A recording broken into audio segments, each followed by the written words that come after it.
नमस्कार, मी पूनम. स्वागत आहे तुमचं एका मराठी ब्लॉग मध्ये. तर आजचा वार आहे बघा सोमवार. 9:30 वाजून 5 मिनिटं झालेले आहेत आणि आता मी ब्लॉगला सुरुवात केलेली आहे. तर सकाळचे घरातले कामं उरकून घेतलेत, किचन वगैरे साफ करून घेतला, नाश्ता करून घेतलेला आहे. माझे मिस्टर पण उरकून गेलेले आहेत त्यांचं. आणि मला चला आता आपण ब्लॉगला सुरुवात करू. आजचा स्वयंपाक काय बनवणार आहे ते तुमच्यासोबत शेअर करणार आहे. काल मी रविवारी पण किचन साफ करून घेतला होता आणि भांडे ठेवायचं स्टँड वगैरे ते पण साफ केलेलं होतं. त्याचं पण ब्लॉग केलेलं आहे, ते पण तुमच्यासोबत शेअर करते. रविवारचं पण थोडंसं रुटीन शेअर करणार आहे. आणि आता मी ब्लॉगला सुरुवात केलेली आहे. आणि माझ्या चॅनलचं नाव आहे पूनम पंडागळे ब्लॉग्स. जर कुणी सबस्क्राईब केलं नसेल तर सबस्क्राईब करा आणि माझे ब्लॉग आवडत असतील तर लाईक करा. आणि ज्यांनी माझ्या चॅनलला सबस्क्राईब केले त्यांना थँक्यू आणखी एकदा. आणि चला आता मी ब्लॉगला सुरुवात केलेली आहे. सकाळची आंघोळ वगैरे झाली आणि इथं मी तुळशीला पण पाणी टाकलेलं आहे असं छान. आणि त्यानंतर मी हे एक असं झाड घेतलेलं आहे, तर म्हणलं चला हे पण शेअर करू. आणि त्यानंतर मी किचनमध्ये आले आणि दूध गरम करायसाठी ठेवलेलं आहे. म्हणलं चला दूध पहिलं गरम करून घेऊ. वांग्याची भाजी करणार आहे, वांगे कट करून घेते. आणि आज आमच्या इथं आहे मतदान आहे, तर मतदान पण करायला जायचंय. दुपारी जाणार आहे मी. आता वांग्याची भाजी करणार, तर वांगे अगोदर कट करून घेते. दूध गरम करायला ठेवलेले मी आणि आता वांगे पण कट करून घेते. मी भाजीसाठी ना पावशेर वांगे आणले होते. वांगे थोडेसे मोठे होते, म्हणलं बघू किडके आहेत का बघू, कारण असं बारीक वांगे नव्हते. भरीत करण्यासाठी कसे वांगे आहेत तसे वांगे होते.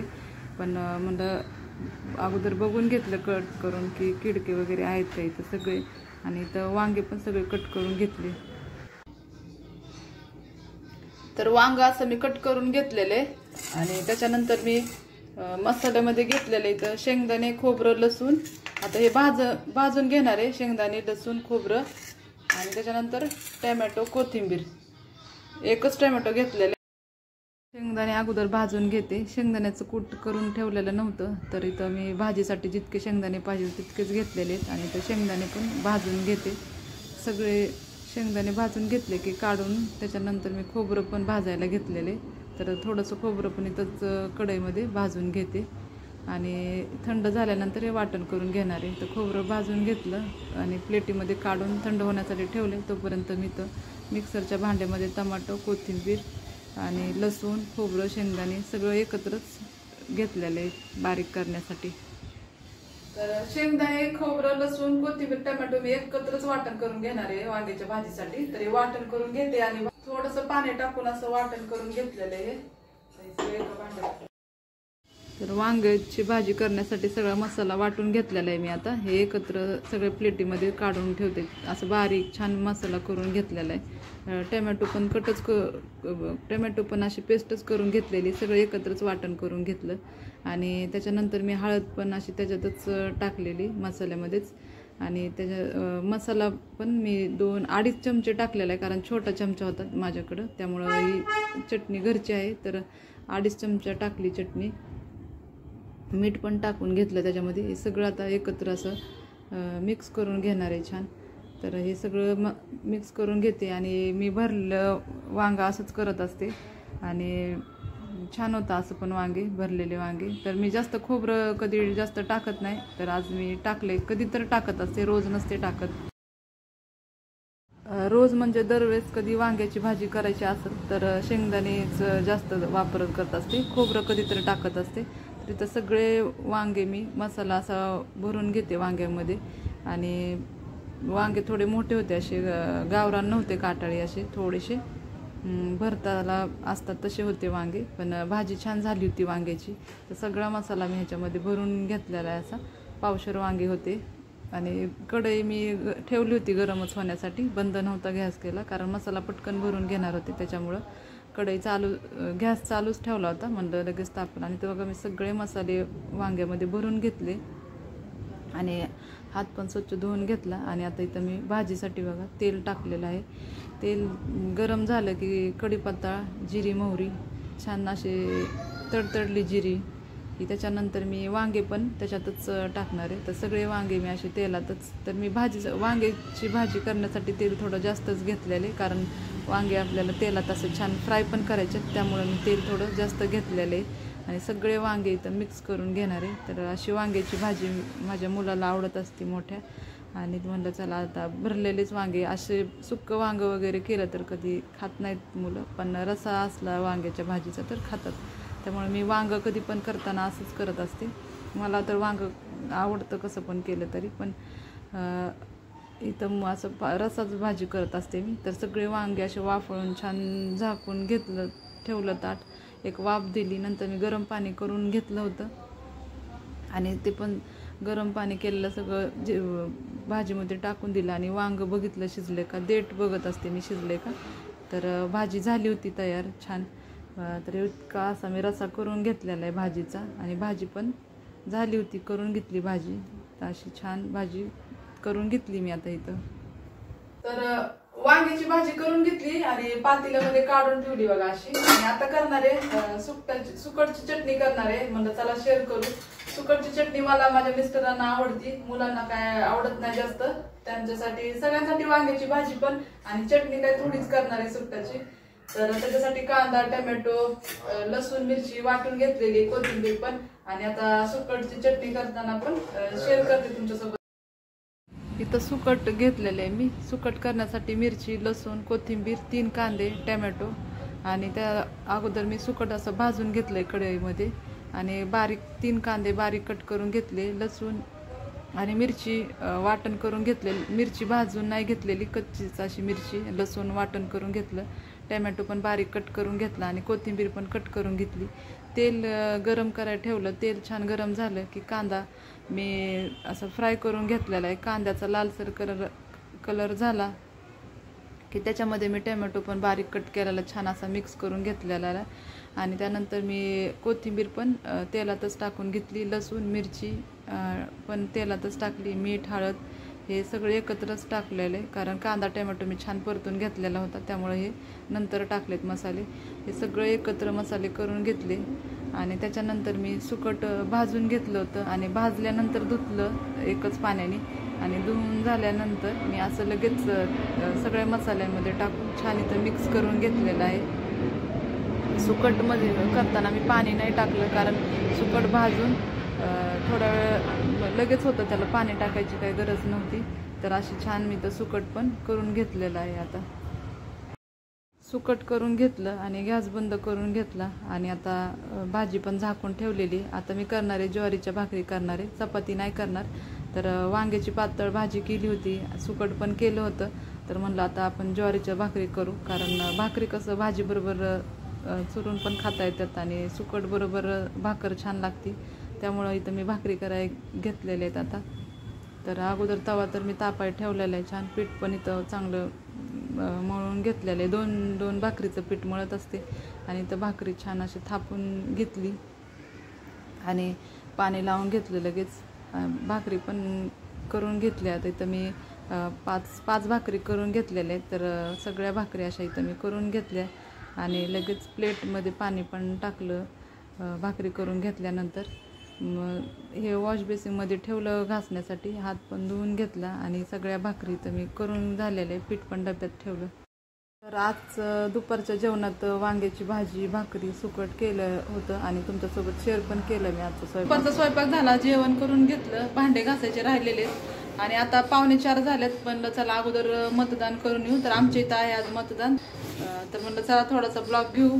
तर आता मी मतदान करून येते, किती वेळ लागतोय काय माहिती. आता बघा टायमिंग झालाय 4:15 आणि आज होतं मतदान. तर मी बघा आता मतदान करून आलेली. तर हे माझं रविवारचं रुटीन आहे. रविवारी मी सगळं किचन क्लीन करून घेतला होता. म्हणलं चला आता आपण ब्लॉग पण बनवू की मी किचन कसा क्लीन करून घेतला होता सगळा. आणि मांडणी वगैरे एकदा क्लीन करून अशी घेतली तर छान वाटतात भांडे पण. असं तर आपण डबे वगैरे घाण झाले तर घासून लावतच असतो, पण एकदाच सगळं काढून स्वच्छ धुवून घेतलं तर छान वाटतं. त्यामुळे मी अशी मांडणी वगैरे स्वच्छ धुवून घेतली होती. आणि डबे काय एवढे घाण झाले नव्हते, कारण मी पॅकेटमध्येच ठेवत असते. असे काही पण डब्यामध्ये ओतत नसते, काही पण आणलेलं डब्यातच ठेवत असते. आणि मी डब्यातलं सगळं सामान एका पातेल्यात काढून ठेवलं सगळं. आणि बाकीचं राहिलेलं एका कपड्यावरती ठेवलं होतं. आणि इथं भांडे पण आता घासाय घेतलेले आहेत. आणि बाकीचे मी प्लेट ठेवायचं स्टँड हे घासून सगळं ठेवलं होतं. बारकी तांबे, ग्लास वगैरे पण घासून सगळे पालते घातले होते, त्याचा काही ब्लॉग केला नव्हता. म्हणलं आता हे डबे वगैरे क्लीन करताना आपण ब्लॉगला सुरुवात करू. तर इथं मी सगळं असे क्लीन करताना सुरुवात करते. आणि जास्त काही भांड्याचा साबण कात्या फिरवला तरी भांडी इथं निघत होते. सगळे डबे इथं मी घासायला घेतले होते आणि सगळे डबे आता इथं छान घासून घेते.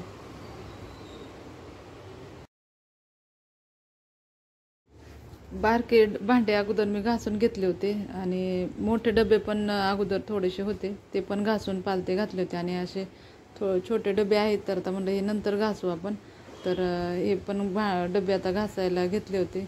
तर सगळे असे स्वच्छ घासून घेतले. अगोदर सगळे डबे घासून घेतले, नंतर धुवण्यासाठी घेतलेले आहेत. तर सगळे डबे असे घेतलेले आहे, घासून घेतले.